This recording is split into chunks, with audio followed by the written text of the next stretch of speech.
ప్రణామాలు గురుదేవా. దీర్ఘాయుష్మాన్ భవ. నేటితో నీ విద్యాభ్యాసం ముగిసింది. సకల విద్యా పారంగతుడవైనావు.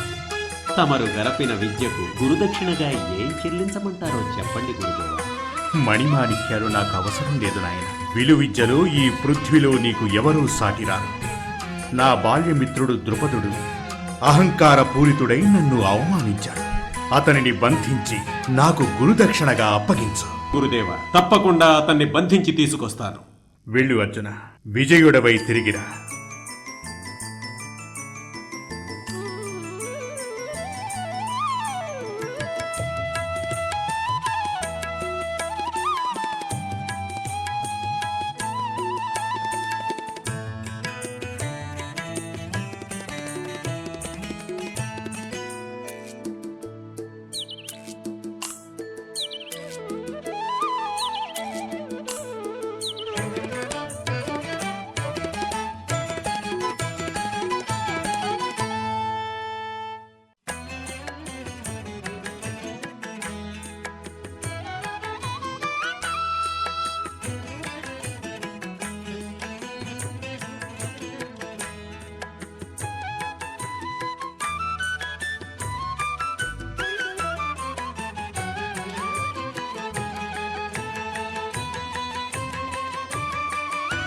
ఓయి ద్రుపద, నీవు అధికార మదాంధుడవై కన్ను మిన్ను గానక మా గురుదేవులు ఒకనాటి నీ బాల్యమిత్రులు అయిన ద్రోణాచార్యుల వారిని అవమానించినందుకు నిన్ను బంధించి తీసుకువెళ్లడానికని వచ్చాను.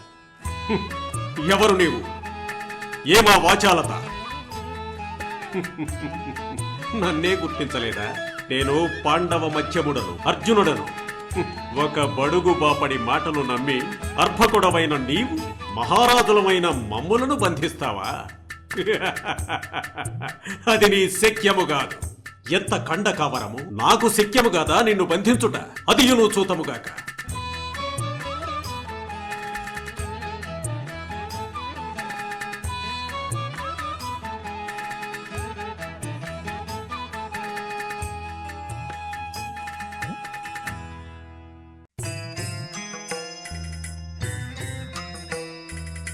ప్రణామాలు గురుదేవా. అర్జున, రా నాయన. తమరి కోరికను అనుసరించి ఇదిగో ఈ దురహంకారి మదాంధుడైన ద్రుపదుణ్ణి బంధీకృతుణ్ణి చేసి తీసుకొచ్చాను. తమకి గురుదక్షిణగా సమర్పించుకుంటున్నాను.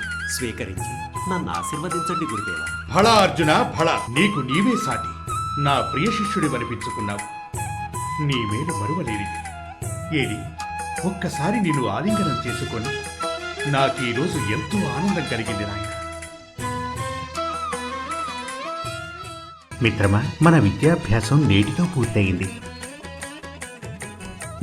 అవును మిత్రమా. మళ్ళీ మనం ఇక మన జీవిత గమనంలో మళ్ళీ ఎప్పుడు కలుసుకోగలమో ఏమో. దాందే ఉంది మిత్రమా. మనసులో ఉండాలే కానీ ఎప్పుడైనా